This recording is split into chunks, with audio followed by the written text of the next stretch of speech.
नमस्कार दोस्तों, स्वागत है आपका रीजनल आईएएस के इस यूट्यूब चैनल में। मैं प्रेमपाल सिंह आपके लिए आज पॉलिटी की क्लास लेकर आया हूं।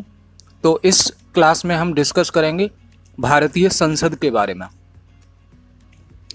तो इसमें हम आप जानते हैं, आई होप आपको पता होगा कि भारतीय संसद 3 चीज़ों से मिलकर बनी होती है: लोकसभा, राज्यसभा और राष्ट्रपति। तो आज हम भारतीय संसद के बारे में बेसिक चीज़ें डिस्कस करेंगे, प्लस इसका जो एक अंग है लोकसभा, उसके बारे में डिटेल में डिस्कस करेंगे। नेक्स्ट वीडियो में हम राज्यसभा के बारे में डिस्कस करेंगे। ठीक है, तो बने रहिए मेरे साथ। आइए शुरू करते हैं बिना कुछ देरी किए वीडियो को। देखिए, क्वेश्चन डायरेक्ट पूछे जाते हैं, आपको हर पॉइंट पर ध्यान देना है और बहुत अच्छे से समझना है। ठीक है, इसकी पीडीएफ, ये जो आप देख पा रहे हैं, ये पीडीएफ अगर आपको चाहिए तो हमारे डिस्क्रिप्शन बॉक्स में टेलीग्राम चैनल की लिंक दी हुई है, वहां जाके आप टेलीग्राम चैनल को ज्वाइन कर लीजिए, जिससे सारी पीडीएफ आपको वहीं मिल जाएगी, अवेलेबल हो जाएगी। तो देखिए, संसद के बारे में हम पढ़ते हैं। संसद की जो पहली बैठक हुई थी वो 13 मई 1952 को हुई थी। तो बहुत इंपॉर्टेंट प्रश्न है, प्रश्न यहां से बनता है, पूछा जाता है कि संसद की पहली बैठक कब हुई थी। तो आपको याद रखना है 13 मई 1952 को। संविधान सभा ने, अब प्रश्न यहां पे आता है, क्या देश तो हमारा 1947 में आजाद हो गया था और संसद की पहली बैठक 13 मई 1952 को हुई थी, जो वर्तमान संसद है। तो फिर 1947 से लेके 1952 तक ये जो बीच का गैप है, इतने सालों में किसने काम किया बिल बनाने का, कानून बनाने का? तो इसका जवाब है संविधान सभा ने। हम जानते हैं कि संविधान सभा का निर्माण किस लिए हुआ था? भारत का संविधान का ढांचा तैयार करने के लिए, संविधान बनाने के लिए। और इस संविधान सभा के अलग अलग सदस्य थे। संविधान सभा भी हम डिटेल में पढ़ेंगे जब टॉपिक आएगा। अभी आपको याद रखना है कि जो संविधान सभा भारत का संविधान बनाने के लिए गठित की गई थी, उसमें अलग अलग मेंबर थे। चूंकि ये भी हम जानते हैं कि संसद की पहली बैठक 13 मई 1952 को हुई थी और देश हमारा आज़ाद हो गया था 1947 में। तो 1947 से 1952 के बीच में ये कानून बनाने का जो काम था, जो वर्तमान संसद जितने काम करती है, उतने काम इस 47 से लेके 52 के बीच में कैसे हुए? तो वो किए थे संविधान सभा ने। संविधान सभा ने अंतरिम संसद के रूप में, इंटरिम पार्लियामेंट के रूप में काम किया था। कब से कब तक ये भी पूछा जाता है। 17 नवंबर 1947 से लेके 13 मई 1952 तक ये काम किया था। कुछ कार्य जो कि इंटरिम पार्लियामेंट के द्वारा किए गए, वो क्या थे? अंतरिम संसद को वह सभी काम करने का अधिकार था जो आज की वर्तमान संसद को करने का है। ध्यान दीजिएगा, आज की जो संसद है, हमारी पार्लियामेंट है दिल्ली में, वो जितने काम करती है, वो सारे काम करने का अधिकार उस समय की इंटरिम पार्लियामेंट, अंतरिम संसद को था। जो कौन थी? संविधान सभा। भारत के प्रथम राष्ट्रपति जो राजेंद्र प्रसाद जी थे, उनका भी चुनाव इंटरिम पार्लियामेंट के द्वारा ही किया गया था। इसके साथ साथ 1951 में संविधान का जो फर्स्ट अमेंडमेंट हुआ था, जिसके द्वारा नवीं अनुसूची को जोड़ा गया था, 9th शेड्यूल को जोड़ा गया था भारत के संविधान में, वो अमेंडमेंट भी इंटरिम पार्लियामेंट यानी अंतरिम संसद के द्वारा किया गया। Representation of people act RPA 1950 और 1951, इसे संसद के द्वारा ही बनाया गया, इंटरिम पार्लियामेंट के द्वारा बनाया गया। तो ये कुछ महत्वपूर्ण काम थे जो तब की इंटरिम पार्लियामेंट के द्वारा किए गए थे।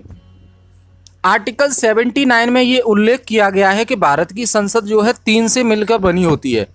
पहला राष्ट्रपति, दूसरा लोकसभा, तीसरा राज्यसभा। अगस्त 1954 से पहले लोकसभा को हाउस ऑफ द पीपल कहते थे और राज्यसभा को काउंसिल ऑफ स्टेट कहते थे, लेकिन अगस्त 1954 के बाद हम इसे लोकसभा और राज्यसभा कहने लगे। तो ये प्रश्न पूछा जाता है, आपको याद रखना है कि राज्यसभा को काउंसिल ऑफ स्टेट कहते थे और लोकसभा को हाउस ऑफ द पीपल कहते थे। आपको ये भी याद रखना है कि राज्यसभा जो है अपर हाउस होता है और परमानेंट हाउस होता है जो कभी डिसॉल्व नहीं होता। हम राज्यसभा में डिटेल में पढ़ेंगे इसको। लोकसभा लोअर हाउस होता है, निचला सदन होता है, और जो डिसॉल्व हो जाता है हर 5 साल में, और 5 साल से पहले भी डिसॉल्व हो सकता है। ठीक है, लोकसभा के बारे में पढ़ते हैं। लोकसभा में अधिकतम जो सदस्य संख्या होगी वो 552 होती है, लेकिन वर्तमान में 545 है। 545 कैसे है? 2 एंग्लो इंडियन चुने जाते हैं 545 में, और बचे हुए 543 डायरेक्ट इलेक्शन, प्रत्यक्ष चुनाव से इलेक्ट होके आते हैं। मतलब 543 लोगों का चुनाव होता है जिसमें जनता वोट देती है सांसद बनने के लिए। ये 543 सांसद कहलाते हैं। और इसके साथ साथ 2 एंग्लो इंडियन है जो राष्ट्रपति के द्वारा नॉमिनेट किए जाते हैं। लेकिन आपको ध्यान रखना है, हाल ही में मोदी सरकार ने घोषणा की है कि इनका जो आरक्षण है, 2 सीट जो इन्हें मिली है लोकसभा में चुनाव लड़ने के लिए नॉमिनेट किया जाता है राष्ट्रपति के द्वारा, तो सांसद बनने के लिए 2 एंग्लो इंडियन समुदाय के लोगों को जो आरक्षण मिला है, रिजर्वेशन मिला है, उसको अब बढ़ाने की जरूरत नहीं है, उसको खत्म कर दिया जाए। तो अब ये खत्म कर दिया गया है एंग्लो इंडियन वाला। अब सारे के सारे सदस्य जो 545 होंगे उनका डायरेक्ट इलेक्शन होगा, जनता वोट देगी और सांसद बनेंगे, ये लोग MP बनेंगे, मेंबर ऑफ पार्लियामेंट। तो मोदी सरकार ने क्या घोषणा की है एक बार पढ़ लेते हैं। मोदी सरकार की नई घोषणा के बाद इन समुदाय के लोगों के लिए सीटें आरक्षित नहीं होंगी। बता दें कि हर 10 साल के बाद आरक्षण को लेकर समीक्षा होती है। इस समीक्षा में तय होता है कि इन 2 आरक्षित सीटों पर आरक्षण रखा जाए या नहीं रखा जाए।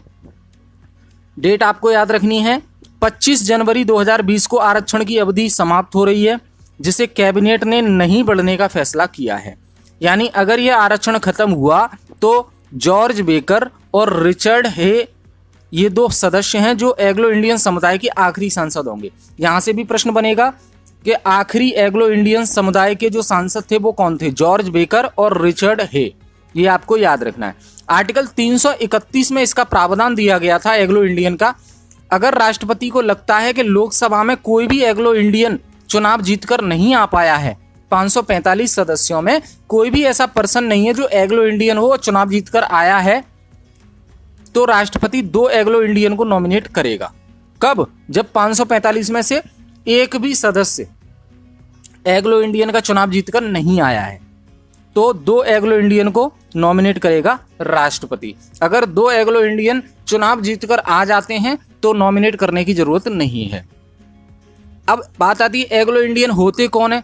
तो आर्टिकल 366 इसका उल्लेख करता है कि किसी के पिताजी या दादाजी दोनों में से कोई एक अंग्रेज हो और माँ मदर अनिवार्य रूप से भारतीय हो, तो इनसे जो संतान उत्पन्न होगी उसे एंग्लो इंडियन कम्युनिटी का सदस्य माना जाएगा। फ्रैंक जे एंथनी 7 बार लगातार एंग्लो इंडियन समुदाय से सांसद रह चुके हैं और ये अभी तक का रिकॉर्ड है। ये संविधान सभा के सदस्य भी थे। याद रखिए, संविधान सभा वही जिसने अंतरिम संसद के रूप में काम किया था 1947 से लेकर 13 मई 1952 तक। तो ये प्रश्न पूछा जाता है कि सबसे ज्यादा समय तक एंग्लो इंडियन समुदाय से सांसद रहने वाले व्यक्ति कौन थे। तो आपको याद रखना है फ्रैंक जे एंथोनी लगातार 7 बार, 7 पंजे 35 साल तक एंग्लो इंडियन समुदाय से सांसद रह चुके हैं और ये संविधान सभा के सदस्य भी रह चुके हैं। लोकसभा का जो इलेक्शन होता है, इलेक्शन का जो मेथड होता है, उसे हम कहते हैं first past the post system, अग्रता ही विजेता। मतलब जिस व्यक्ति को ज्यादा वोट मिलेंगे वही चुनाव में विजयी घोषित किया जाएगा। इस सिस्टम को कहते हैं first past the post system, अग्रता ही विजेता। जिसको ज्यादा वोट मिलेंगे वही चुनाव जीतेगा। लोकसभा का तथा इसके MP मतलब सांसद का कार्यकाल 5 वर्ष का होता है। लोकसभा का खुद का कार्यकाल 5 साल का होता है और लोकसभा के जो व्यक्ति होते हैं, सदस्य होते हैं, सांसद, उनका कार्यकाल भी 5 साल का होता है। लोकसभा के कार्यकाल में वृद्धि भी की जा सकती है, ध्यान रखिएगा। मतलब 5 साल से ज्यादा बढ़ाया भी जा सकता है इसका कार्यकाल, और समय से पहले डिसॉल्व मतलब भंग भी की जा सकती है। 5 साल में तो भंग हो ही जाती है ऑटोमेटिक, लेकिन 5 साल से पहले भी भंग की जा सकती है, ऐसा संविधान में लिखा है। लोकसभा का कार्यकाल अभी तक 1 बार बढ़ाया गया है। प्रश्न पूछा जाता है कि लोकसभा का कार्यकाल कब बढ़ाया गया था। आपको याद रखना है, बहुत इंपॉर्टेंट है। लोकसभा का कार्यकाल अभी तक एक ही बार बढ़ाया गया है। 1971 से 76 की जो लोकसभा थी उसको 1 साल के लिए बढ़ाया गया था 42वां संविधान संशोधन 1976 में करने के बाद।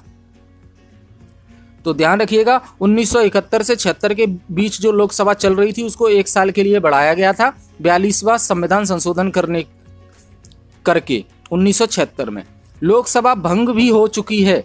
पहली बार ये 1967 से 72 जो कि चौथी लोकसभा थी उसको 1971 में 1 साल पहले ही भंग कर दिया गया था। ये फैक्ट आपको याद रखनी है।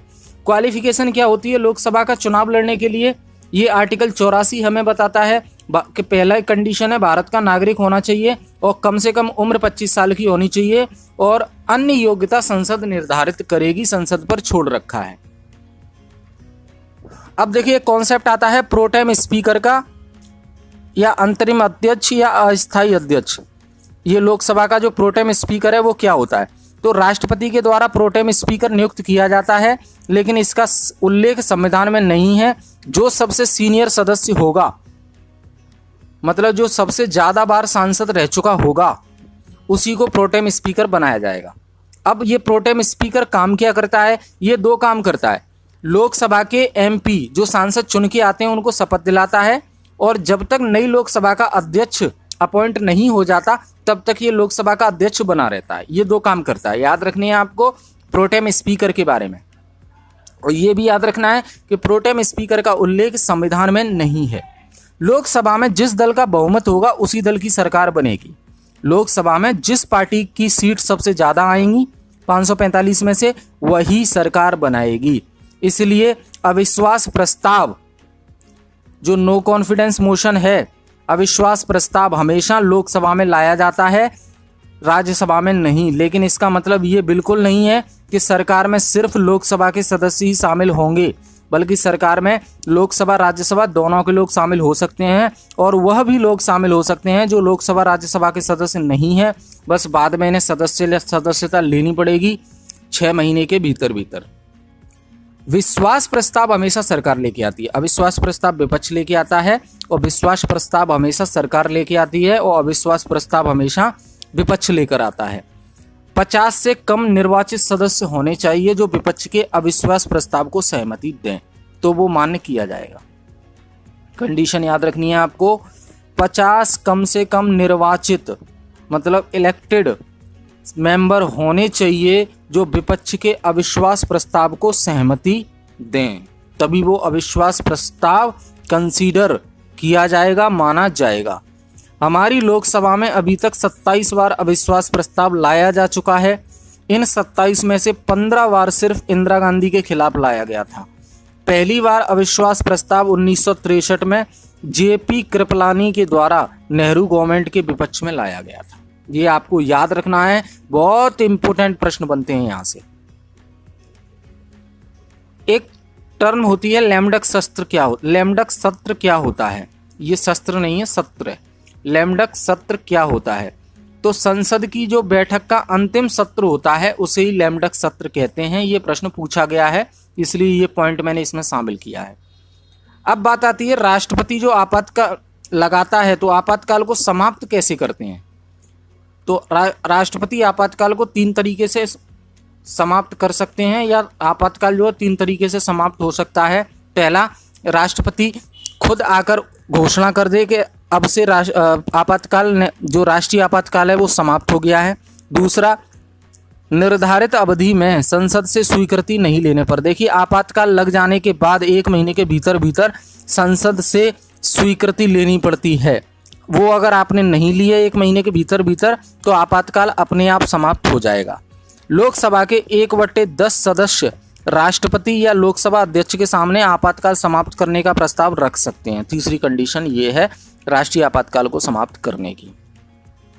नेशनल इमरजेंसी को एंड करने की पावर सिर्फ लोकसभा में होती है, राज्यसभा के पास नहीं होती है, ये याद रखना। अब नेक्स्ट टर्मिनोलॉजी है मनी बिल, मतलब धन विधेयक क्या होता है। तो देखिए धन विधेयक टैक्स से संबंधित होता है और टैक्स के संबंध में निर्णय लेने का अधिकार जनता के सदन का होता है। और हम जानते हैं जनता का सदन होता है लोकसभा, क्योंकि लोकसभा के जो सदस्य होते हैं, सांसद होते हैं, वो किसके द्वारा वोट लेके चुनकर आते हैं? जनता के द्वारा। जनता उन्हें डायरेक्ट वोट देती है। राज्यसभा के जो चुनाव होते हैं उनमें जो सांसद चुन के आते हैं उनमें जनता वोट नहीं देती है, उनमें उस राज्य के विधायक वोट देते हैं। ये हम राज्यसभा में डिटेल में पढ़ेंगे। इसलिए धन विधेयक हमेशा लोकसभा में पहले रखा जाएगा, ऐसा आर्टिकल 109 में कहा गया है। आर्टिकल 109 की भाषा ये है एक्चुअली कि धन विधेयक राज्यसभा में पहले नहीं रखा जाएगा, तो इसका मतलब है लोकसभा में रखा जाएगा। ठीक है, तो ऐसा आर्टिकल 109 कहता है, आपको याद रखना है। कोई भी विधेयक मनी बिल ये है या नहीं है, इसका निर्णय लोकसभा का अध्यक्ष करेगा, लोकसभा स्पीकर करेगा, हमेशा याद रखना है आपको, और यह निर्णय अंतिम माना जाएगा, ऐसा आर्टिकल 110 में कहा गया है। अगली टर्मिनोलॉजी है जॉइंट सिटिंग। संयुक्त बैठक क्या होती है? जो राज्यसभा लोकसभा को एक साथ बुलाया जाता है वो बैठक होती है संयुक्त बैठक। ये होती क्या है? तो संविधान का जो आर्टिकल है 108 वो 3 कंडीशन बताता है जिसमें joint sitting of Lok Sabha Rajya Sabha होगी। पहली कंडीशन, लोकसभा में कोई बिल पास हो गया हो लेकिन राज्यसभा में नहीं हुआ है, तो विवाद उत्पन्न हो गया, तो यहाँ पर जॉइंट सिटिंग बुलाई जा सकती है। दूसरी कंडीशन, लोकसभा में बिल पास हो गया है लेकिन राज्यसभा कह रही है कि नहीं, इसमें कुछ संशोधन करने की जरूरत है और वो संशोधन की मांग कर रही है जिससे लोकसभा सहमत नहीं है, तो जॉइंट सिटिंग संयुक्त बैठक बुलाई जा सकती है राष्ट्रपति के द्वारा। तीसरी कंडीशन है, लोकसभा में बिल पास हो गया लेकिन राज्यसभा में 6 महीने तक कोई जवाब ही नहीं दिया है, तो भी जॉइंट सिटिंग बुलाई जाएगी। राष्ट्रपति दोनों सदनों के टकराव को दूर करने के लिए जॉइंट सिटिंग ऑफ पार्लियामेंट बुलाता है जिसमें राज्यसभा लोकसभा दोनों शामिल होते हैं, और फिर इस संयुक्त बैठक में जिस बिल की वजह से दोनों में विवाद हुआ था वो बिल प्रेजेंट एंड वोटिंग के बहुमत को कंसीडर किया जाएगा। मतलब वो बिल फिर जॉइंट सिटिंग में तभी पास होगा जितने मेंबर प्रेजेंट हैं और उनकी जो वोटिंग होगी उसका बहुमत आना चाहिए, उसी को माना जाएगा, तभी ये पास होगा। इस तरह की जॉइंट सिटिंग अब तक 3 बार हो चुकी है। क्वेश्चन पूछा जाता है, बहुत इंपॉर्टेंट है कि अभी तक जॉइंट सिटिंग कितनी बार हो चुकी है, तो 3 बार हो चुकी है। जॉइंट सिटिंग की जो अध्यक्षता है वो लोकसभा का अध्यक्ष करता है, लेकिन इस बात का उल्लेख आर्टिकल 108 में न होकर आर्टिकल 118 में दिया गया है। आर्टिकल 118 की भाषा क्या दी गई है कि संसद अपनी प्रक्रिया का निर्धारण खुद करेगी। संयुक्त बैठक के संदर्भ में जितने भी नियम हैं वो राष्ट्रपति के द्वारा बनाए जाएंगे, लेकिन लोकसभा के अध्यक्ष और राज्यसभा के सभापति के साथ मिलकर और डिस्कस करने के बाद ही। आर्टिकल 120 क्या कहता है? सदन की कार्यवाही हिंदी भाषा में, अंग्रेजी भाषा में होगी, और सदन का अध्यक्ष अगर परमिशन दे तो मातृभाषा में भी सांसद अपने विचार व्यक्त कर सकते हैं, ऐसा आर्टिकल 120 में कहा गया है। आर्टिकल 121 क्या कहता है? आर्टिकल 121 संसद को रोकता है कि वो न्यायपालिका पर कोई टिप्पणी न करे। वहीं आर्टिकल 122 क्या कहता है? आर्टिकल 122 न्यायपालिका जुडिशरी को रोकता है कि वो पार्लियामेंट पर कोई टिप्पणी न करे। सब लोग अपना अपना अलग अलग काम करो भाई। गवर्नमेंट की 3 ब्रांचेस होती हैं, जुडिशरी, एग्जीक्यूटिव और लेजिस्लेचर। न्यायपालिका, विधायिका और कार्यपालिका, तो तीनों के पास पावर बटी हुई है, सब अपना अपना काम करें, कोई किसी के बीच में दखलंदाजी ना करे। तो वहीं इसीलिए आर्टिकल 121 संविधान का जो है वो संसद को रोकता है कि वो न्यायपालिका पर कोई टिप्पणी ना करे, वो अपना काम कर रही है, करने दो। आर्टिकल 122 वहीं कहता है, वो न्यायपालिका को रोकता है कि वो पार्लियामेंट पर कोई टिप्पणी ना करे, कोई भी बिल बना रही है बनाने दो, अगर वो संविधान के खिलाफ होता है तो आप ऑब्जेक्शन कर सकते हो, अदरवाइज उसको टिप्पणी करने की जरूरत नहीं है। आर्टिकल 99 क्या कहता है? सभी सांसदों को राष्ट्रपति या इनके द्वारा अधिकृत व्यक्ति ही शपथ दिलाएगा। मतलब फाइनली कह सकते हैं कि आर्टिकल 99 में शपथ दिलाने का उल्लेख किया गया है कि सांसदों को शपथ कैसे दिलाई जाएगी, कौन दिलाएगा। आर्टिकल 100 क्या कहता है? हमारी संसद का कोरम कितना होगा? कोरम क्या होता है? संसद को चलाने के लिए कम से कम कितने सदस्य प्रेजेंट होने चाहिए। 545 सदस्य हैं तो कम से कम कितने सदस्य प्रेजेंट होने चाहिए, तब संसद का सत्र चलेगा। इसे कहते हैं कोरम कितना होना चाहिए। तो लोकसभा और राज्यसभा दोनों का अलग अलग 1/10 सदस्य वहां पे प्रेजेंट होने चाहिए, तभी संसद का सत्र चलेगा। अब बात आती है लीडर ऑफ अपोजिशन, विपक्ष का नेता क्या होता है? तो देखिए इसका उल्लेख संविधान में बिल्कुल भी नहीं दिया गया है। 1969 में पहली बार लीडर ऑफ अपोजिशन को मान्यता दी गई थी और 1977 में लीडर ऑफ अपोजिशन को कैबिनेट मंत्री का दर्जा दिया गया था। ये आपको याद रखना है। संसद के कार्य क्या हैं? संसद देखिए कानून बनाने का काम करती है, लॉ फॉर्मेशन का काम करती है और बिल पास करने का काम करती है। जब कोई भी बिल पास नहीं होता है तो वो बिल कहलाता है, लेकिन जब बिल पास हो जाता है, प्रेसिडेंट के सिग्नेचर हो जाते हैं, तो वो एक्ट बन जाता है, कानून बन जाता है। तो संसद का काम है कानून बनाने का, बिल पास करने का, और संविधान में संशोधन करने का काम भी संसद का है, जो जिसका उल्लेख भारतीय संविधान में आर्टिकल 368 में किया गया है। आर्टिकल 368 से संबंधित केशवानंद भारती केस में 13 जजेस की बेंच, जो अब तक की सबसे बड़ी बेंच है, उसने कहा था कि संविधान में संशोधन कर सकते हैं आप 368 के तहत, लेकिन ध्यान रखना है आपको कि कॉन्स्टिट्यूशन के बेसिक स्ट्रक्चर में संशोधन नहीं किया जा सकता है। ऐसा कोई संशोधन नहीं करना है जो कॉन्स्टिट्यूशन के बेसिक स्ट्रक्चर को प्रभावित करे, इफेक्ट डाले उस पर। अगला जो काम है संसद का, बजट पास करने का। बजट पास करती है संसद, चुनाव भी कराती है। राष्ट्रपति और उपराष्ट्रपति के, लोकसभा अध्यक्ष का चुनाव होता है, लोकसभा उपाध्यक्ष का चुनाव होता है, राज्यसभा अपने उपसभापति का चुनाव करती है, सीएजी का भी चुनाव होता है, और जो निर्वाचन आयोग है भारत का, उसके चीफ इलेक्शन कमिश्नर का चुनाव होता है, जजेस का भी चुनाव होता है। तो ये सारे चुनाव भी संसद के द्वारा कराए जाते हैं। तो ये हमने डिस्कस किया भारतीय संसद के बारे में, जैसे हमने लोकसभा को कंप्लीट कर लिया है। सारे फैक्ट हमने कवर किए हैं जो एग्जाम में पूछे जाते हैं, कॉन्सेप्ट सारे कवर किए हैं जो एग्जाम में पूछे जाते हैं।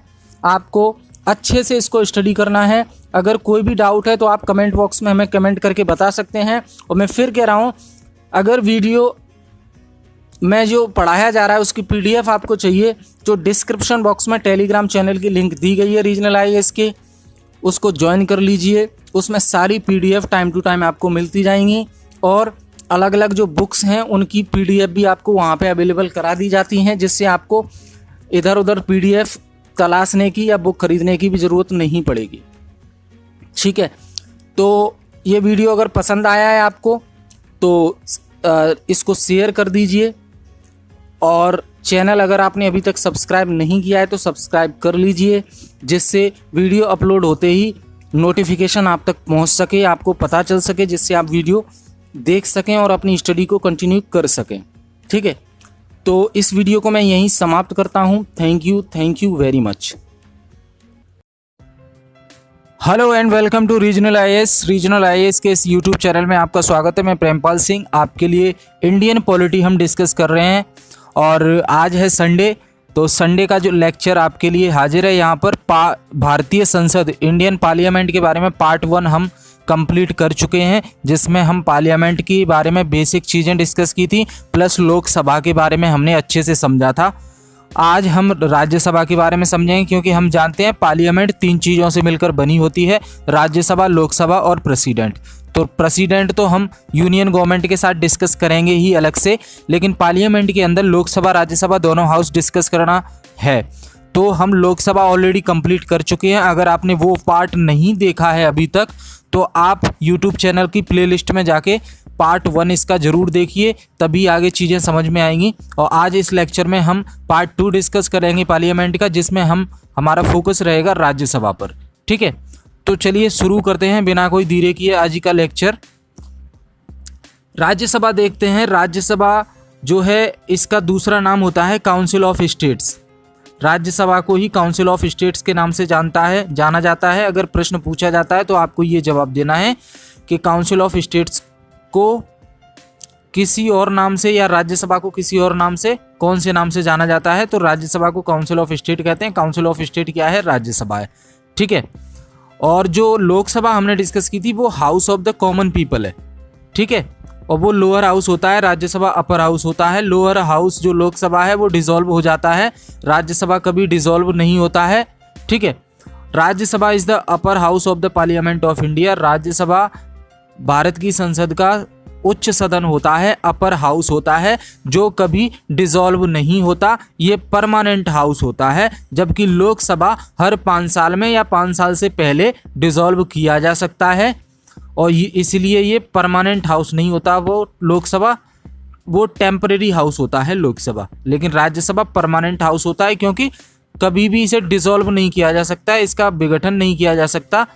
ठीक है, अच्छा, जो मॉन्टेग चेम्सफोर्ड की रिपोर्ट थी 1918 में, उस रिपोर्ट में पहली बार जिक्र हुआ था राज्यसभा का। तो राज्यसभा की शुरुआत वहां से मानी जाती है, लेकिन पहली बार इसका एस्टेब्लिशमेंट हुआ था 1921 में। ठीक है, आपको याद रखना है, पूछा गया प्रश्न है, प्रश्न पूछा जाता है यहाँ से।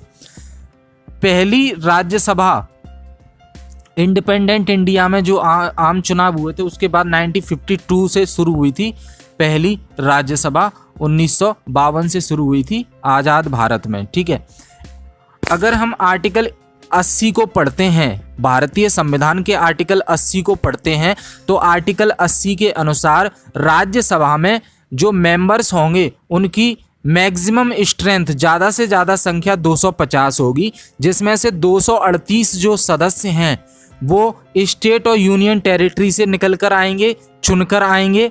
ठीक है, और जो 12 सदस्य बचे हुए हैं वो राष्ट्रपति के द्वारा नॉमिनेट किए जाएंगे, नामित किए जाएंगे। ठीक है, तो स्ट्रक्चर आपको याद रखना है। आर्टिकल 80 क्या कहता है भारतीय संविधान का? भारतीय संविधान का आर्टिकल 80 ये कहता है कि राज्यसभा की कुल संख्या सदस्यों की 250 हो सकती है हाईएस्ट। इसमें से 238 जो है मेंबर वो राज्य और केंद्र शासित प्रदेश से वो जीत कर आएंगे, चुनकर आएंगे।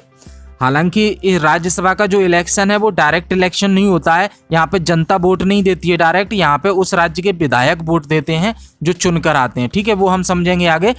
अभी आप ध्यान रखिए, 250 में से 238 मेंबर का चुनाव होता है जो राज्यों और केंद्र शासित प्रदेश से निकल कर आते हैं। 12 मेंबर को राष्ट्रपति के द्वारा नॉमिनेट किया जाता है। ये 12 मेंबर स्पेशलिस्ट लोग होते हैं, जैसे कि कला में, साहित्य में, विज्ञान में, खेल में, कूद में, इनमें महारत हासिल किए हुए होते हैं। तो इन लोगों को राष्ट्रपति 12 लोगों को पार्लियामेंट में पहुंचाता है, जिससे जनता के लिए जब पॉलिसी बने तो इनका जो अनुभव है, इनका जो एक्सपीरियंस है उसका फायदा मिल सके। ठीक है, मैक्सिमम सीट अगर हम बात करें राज्यसभा के अंदर तो उत्तर प्रदेश से हैं 31 और महाराष्ट्र से 19 हैं, तमिलनाडु से 18 हैं और दिल्ली एनसीआर से 3 है, पुडुचेरी से 1 है। Are the only 2 UTs, Delhi और पौंडीचेरी 2 ही केवल केंद्र शासित प्रदेश हैं जिनका राज्यसभा में रिप्रेजेंटेशन है, राज्यसभा में प्रतिनिधित्व करते हैं। ये 2 केंद्र शासित प्रदेश, बकाया केंद्र शासित प्रदेश से राज्यसभा का कोई सदस्य चुनकर नहीं जाता। राज्यसभा एक परमानेंट बॉडी होती है जो कभी भी डिसॉल्व नहीं होती है, ये हम डिस्कस कर चुके हैं। इसमें क्या होता है, जितने मेंबर होते हैं, जितने जैसे 250 मेंबर हैं, तो उसका 1/3 1/3 मेंबर हर 2 साल में रिटायरमेंट ले लेते हैं और उनकी जगह फिर नए लोग आ जाते हैं। समझ रहे हैं? तो हर 2 साल में 1/3 लोग रिटायरमेंट होते जाते हैं और वो जैसे ही निकलते हैं तो उनकी जगह पे नए लोगों का चुनाव हो जाता है। Each member is elected for a term of 6 year. हर एक सदस्य 6 साल के लिए चुना जाता है। हालांकि ध्यान रखना है आपको, संविधान में ऐसा नहीं लिखा है कि राज्यसभा के सदस्यों का कार्यकाल 6 साल होता है। ठीक है, लेकिन हर 2 साल में 1/3 मेंबर रिटायर हो जाते हैं। इस हिसाब से हम अनुमान लगाते हैं कि 2 साल में 1/3 हुए, फिर 2 साल में 1/3, फिर 2 साल में 1/3। तो इस तरह से 6 साल का कार्यकाल माना गया है। और जो वाइस प्रेसिडेंट होता है भारत का, उपराष्ट्रपति होता है, वही एक्स ऑफिशियो चेयरमैन होता है राज्यसभा का। मतलब vice president of India is the ex officio chairman of Rajya Sabha. तो भारत का राष्ट्रपति जो बनता है वही राज्यसभा का ऑलरेडी चेयरमैन बन जाता है। ठीक है, ये ध्यान रखना है आपको। The House also elects a deputy chairman from among its members. जितने राज्यसभा से सदस्य चुनकर आते हैं उन्हीं में से किसी एक को ये राज्यसभा अपना डेप्यूटी चेयरमैन चुनता है, क्योंकि उसी में से जो है डेप्यूटी चेयरमैन चुनता है। There is also a panel of vice chairman in the Rajya Sabha. The senior minister who is a member of Rajya Sabha is appointed by the Prime Minister as a leader of House. और जितने सदस्य राज्यसभा से चुनकर आए हैं उसमें से जो सीनियर होगा, सबसे ज़्यादा सीनियर होगा, उसे प्रधानमंत्री के द्वारा हाउस का लीडर बना दिया जाएगा, लीडर ऑफ द हाउस चुन लिया जाएगा।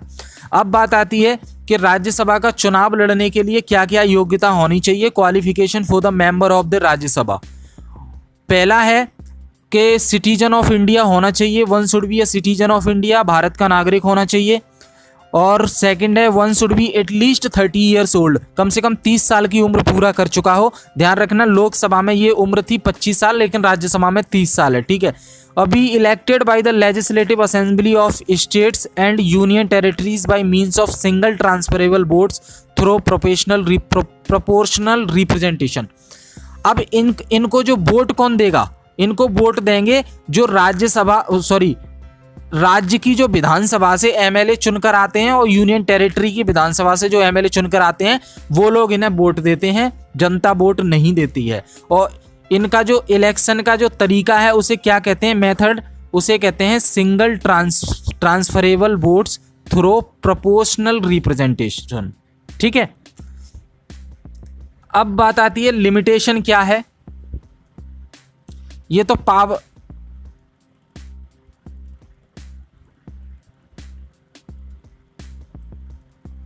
ये हम बात कर रहे हैं क्वालिफिकेशन की, हमने बात कर ली, ठीक है। अब हम बात करते हैं लिमिटेशन क्या है राज्यसभा की। राज्यसभा की लिमिटेशन क्या है, money bill as defined in the constitution of India article 1110 can only be introduced in Lok Sabha. If Lok Sabha passed a money bill and transmitted to it Rajya Sabha, then Rajya Sabha has only 14 days to return the bill with or without amendment. ये कह रहे हैं राज्यसभा की limitation क्या है। हालांकि इनका कहना है कि राज्यसभा और लोकसभा दोनों बराबर दर्जे के हाउस हैं, कोई छोटा बड़ा नहीं है, ठीक है। लेकिन ये कह रहे हैं राज्यसभा में कमी क्या है कि मनी बिल जो होता है, धन विधेयक जो होता है, फाइनेंस से संबंधित जो होता है, वो हमेशा जो है लोकसभा में पास किया जाता है, क्योंकि Lok Sabha house of the common people होता है, वहाँ पे लोग चुनकर आते हैं, वोट लेके जीत के आते हैं। आर्टिकल 110 ये डिफाइन करता है कि मनी बिल जो है लोकसभा में ही इंट्रोड्यूस किया जाएगा, राज्यसभा में नहीं किया जाएगा, ठीक है। और फिर राज्यसभा को जो है 14 दिन के बाद इसे रिटर्न करना होता है विथ और विदाउट अमेंडमेंट, ठीक है। अब if Rajya Sabha fails to return the bill in 14 days, अगर राज्यसभा 14 दिन में इस बिल को रिटर्न करने में फेल हो जाती है, the bill is deemed to have passed by both houses, तो ऑटोमेटिकली बिल पास माना जाएगा राज्यसभा और लोकसभा से। तो यहाँ पे लगता है कि राज्यसभा के पास पावर थोड़ी सी कम है ना, तो ये लिमिटेशन हो गई।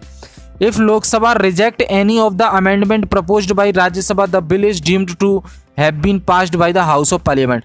और राज्यसभा ने मान लो किसी अमेंडमेंट, किसी सुधार की चेष्टा की है कि ये सुधार होना चाहिए इस बिल में, तो लोकसभा उसको मान भी सकती है, नहीं भी मान सकती है, और वो बिल पास हो जाएगा हाउस ऑफ पार्लियामेंट के द्वारा। तो यहाँ पे भी थोड़ी सी कमी लगती है कि राज्यसभा के पास कम पावर है, ठीक है। Hence Rajya Sabha can not install or amend money bill, Rajya Sabha जो है मनी बिल को नहीं बदल सकती है without Lok Sabha concurrence on the same, बिना लोकसभा की परमिशन के। अब राज्यसभा के पास पावर्स कौन कौन सी हैं, शक्तियां कौन कौन सी हैं राज्यसभा के पास, स्पेशल पावर।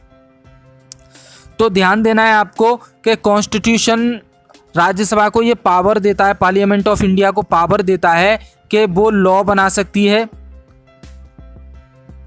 और राज्यसभा स्पेशली लॉ बना सकती है राज्यों के संबंध में। देखिए 3 लिस्ट होती हैं, यूनियन लिस्ट, स्टेट लिस्ट और कॉन्करेंट लिस्ट। यूनियन लिस्ट में वो सारे सब्जेक्ट आते हैं जिन सब्जेक्ट पर केंद्र सरकार नियम कानून बनाती है। स्टेट लिस्ट में वो सारे सब्जेक्ट आते हैं जिन पर राज्य सरकार नियम कानून बनाती है। कॉन्करेंट लिस्ट में वो सारे सब्जेक्ट आते हैं जिन पर दोनों लोग नियम कानून लॉ बना सकते हैं। लेकिन राज्यसभा क्या करती है, जो राज्य की लिस्ट में, स्टेट लिस्ट में जो सब्जेक्ट आते हैं उन पर वो कानून बना सकती है राज्यों के लिए। इसके लिए उसको जो है एक रेजोल्यूशन पास करना पड़ेगा 2/3 की स्पेशल मेजॉरिटी के साथ यूनियन पार्लियामेंट में। Union government can not make a law on a matter reserved for state without an authorization from Rajya Sabha. केंद्र सरकार बिना राज्यसभा की परमिशन से के बिना राज्य के जो सब्जेक्ट हैं उन पर कानून नहीं बना सकती है, और राज्यसभा अगर परमिशन दे देती है तो केंद्र सरकार कानून बना सकती है उन सब्जेक्ट पर भी जो सब्जेक्ट राज्य के अधीन आते हैं, ठीक है। लेकिन राज्यसभा को अगर परमिशन देना है केंद्र सरकार को, तो राज्यसभा में ये रेजोल्यूशन 1/3 की स्पेशल मेजॉरिटी के साथ पास होना चाहिए, तभी केंद्र सरकार उस पर कानून बना सकती है। अब if Rajya Sabha passes a resolution by a majority of not less than 2/3 of members present and voting declare that it is necessary or expedient in the national interest to create one or more all India service common to the union and states parliament because empowered to create by law such service। और ध्यान रखना, राज्यसभा उसी subject पर law बनाने के लिए resolution pass करेगी जो कहीं ना कहीं राष्ट्र हित में उसका संबंध हो, उस सब्जेक्ट का, उस नियम का, उस कानून का नेशनल इंटरेस्ट होना चाहिए, राष्ट्र हित में उसका कोई संबंध होना चाहिए। अब बात आती है सेशन ऑफ पार्लियामेंट क्या है। इंडियन पार्लियामेंट में कितने सेशन होते हैं, तो ध्यान रखना है आपको 3 सेशन होते हैं यूजुअली। एक चौथा सेशन होता है स्पेशल सेशन, जिसे राष्ट्रपति कभी भी बुला सकता है, या तो इन सभी सेशन के बीच में बुला सकता है या अलग से बुला सकता है। लेकिन 3 सेशन होते हैं। बजट सेशन जो कि फरवरी से मई तक चलता है, मानसून सेशन जो जुलाई से सितंबर तक चलता है, और विंटर सेशन जो नवंबर से दिसंबर तक चलता है। आपसे अगर पूछा जाए कि सबसे बड़ा सेशन कौन सा होता है, तो वो होता है बजट सेशन, जो कि फरवरी से मई तक चलता है। इन तीनों के अलावा स्पेशल सेशन राष्ट्रपति बुला सकता है जब उसकी मर्जी हो, तब दोनों हाउसेस की जॉइंट सिटिंग भी बुला सकता है, तो ये कभी भी बुला सकता है। वो चौथा सेशन हो गया। तो session of the Indian parliament is the time period during which a house meets a lot almost every days continuously to transact business. ध्यान रखना, राष्ट्रपति को यह ध्यान रखना होता है कि एक सेशन के बाद दूसरे सेशन, एक सेशन से दूसरे सेशन के बीच में 6 महीने से ज़्यादा का गैप नहीं होना चाहिए, सेशन बुलाना ही पड़ेगा। ठीक है।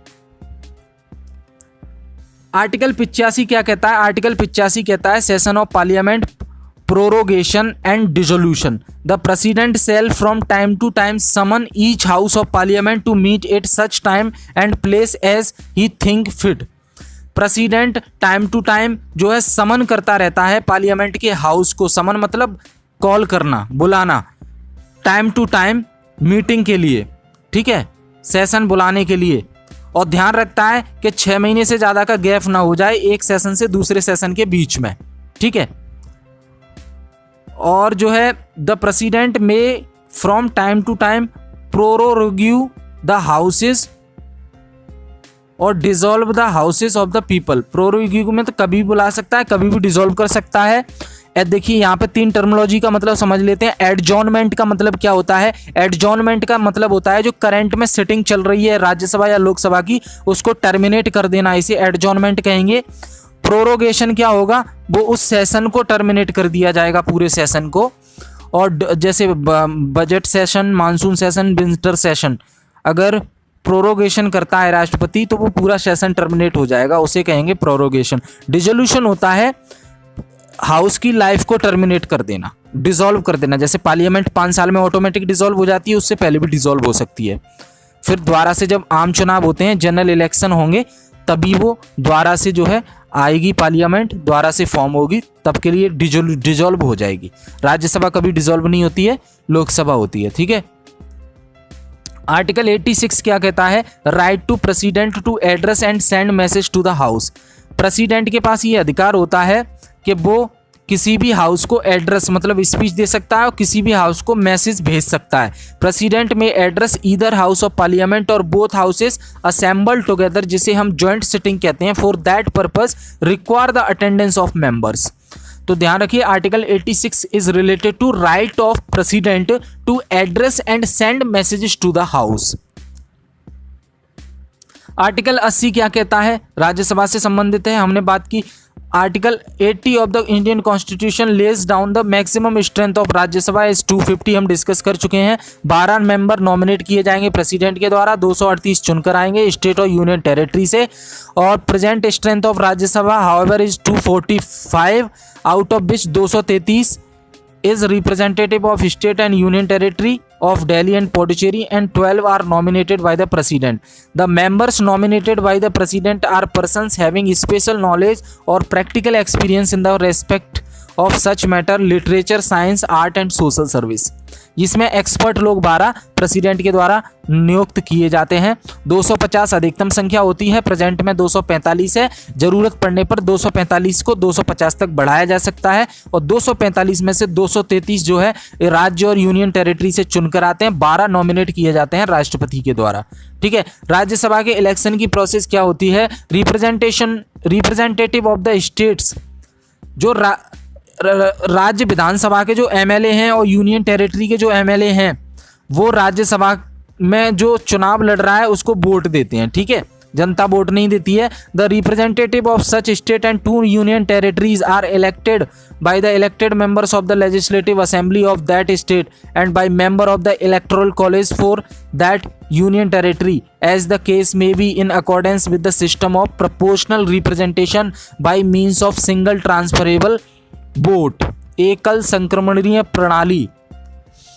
अब बात करते हैं वाइस प्रेसिडेंट, जो राज्यसभा का चेयरमैन होता है, उसे रिमूव कैसे किया जा सकता है? ध्यान रखिए, वाइस प्रेसिडेंट उपराष्ट्रपति को रिमूव करने के लिए राज्यसभा में ही रेजोल्यूशन पास करना पड़ेगा बाय एब्सोल्यूट मेजॉरिटी, और लोकसभा भी एग्री होनी चाहिए उसके लिए। ठीक है, और no resolution can be moved in Rajya Sabha. अगर आपने 14 दिन से पहले वाइस प्रेसिडेंट को नोटिस नहीं दिया गया है कि हम आपके खिलाफ, आपको हटाने के लिए, आपको रिमूव करने के लिए, टर्मिनेट करने के लिए राज्यसभा में रेजोल्यूशन लेके आ रहे हैं, ये अगर 14 दिन पहले वाइस प्रेसिडेंट को नहीं बताई गई तो ये रेजोल्यूशन राज्यसभा में पास नहीं होगा। तो ध्यान रखिए, राज्यसभा में रेजोल्यूशन पास करने के लिए, जो कि वाइस प्रेसिडेंट को रिमूव करने के लिए होता है, वो पास करने के लिए 14 दिन पहले वाइस प्रेसिडेंट को बताना पड़ेगा, तभी वो राज्यसभा में मूव होगा आगे। Otherwise no resolution can be moved in Rajya Sabha for this without giving 14 days notice to the vice president. तो वाइस प्रेसिडेंट को रिमूव करने के लिए एक रेजोल्यूशन पास होगा राज्यसभा में एब्सोल्यूट मेजॉरिटी के साथ, और इसमें लोकसभा भी एग्री होनी चाहिए। ठीक है, तो ये हमने डिस्कस किया राज्यसभा के बारे में। ये हमारा कंप्लीट लेक्चर हो चुका है। दोनों पार्ट्स में हमने कंप्लीट पार्लियामेंट को डिस्कस कर लिया, जिसमें लोकसभा राज्यसभा दोनों डिस्कस कर लिए। तीसरा अंग होता है पार्लियामेंट का प्रेसिडेंट, वो हम यूनियन गवर्नमेंट के साथ डिस्कस करेंगे। तो आई होप ये वीडियो आपको पसंद आया होगा। अगर कोई भी डाउट है तो आप वीडियो को दोबारा से रिवाइंड करके देख सकते हैं। फिर भी अगर कोई प्रॉब्लम है तो आप हमें कमेंट कर सकते हैं और क्वेश्चन पूछ सकते हैं, जो भी आपका डाउट है। और प्लस आप हमारे यूट्यूब चैनल पर जब अबाउट सेक्शन में जाएंगे, अबाउट सेक्शन में डिफरेंट लिंक दी हुई हैं हमारे सोशल मीडिया पे कनेक्ट होने के लिए, जिससे आप हमसे सीधे जुड़ सकते हैं। वहाँ लिंक पे जाके क्लिक करके आप उन्हें फॉलो कर लीजिए सभी को। इंस्टाग्राम, ट्विटर, लिंक्डइन और टेलीग्राम, ये सब कुछ सारी लिंक वहाँ पे दी गई हैं। स्पेशल ग्रुप्स भी हैं स्टडी के लिए, जहाँ पे स्टडी मटेरियल आपको दिया जाता है फ्री में। वो सारी चीज़ें ज्वाइन कर सकते हैं आप। तो यूट्यूब चैनल के अबाउट सेक्शन पे जाके वहाँ पे अलग अलग लिंक दी हैं, वहाँ जाके आप ज्वाइन कर सकते हैं। और इसकी PDF अगर आपको चाहिए तो टेलीग्राम, डिस्क्रिप्शन बॉक्स में टेलीग्राम की लिंक दी हुई है, वहाँ जाके टेलीग्राम ज्वाइन कर लीजिए। आपको सारी PDF वहीं पर मिल जाएगी लेक्चर के तुरंत बाद। ठीक है, तो इस वीडियो को मैं यहीं समाप्त करता हूँ और इस उम्मीद के साथ समाप्त करता हूँ कि आपको ये सारी चीज़ें क्लियर हो गई होंगी। मिलते हैं अगले वीडियो में एक नए टॉपिक के साथ। तब तक के लिए बहुत बहुत धन्यवाद जुड़ने के लिए।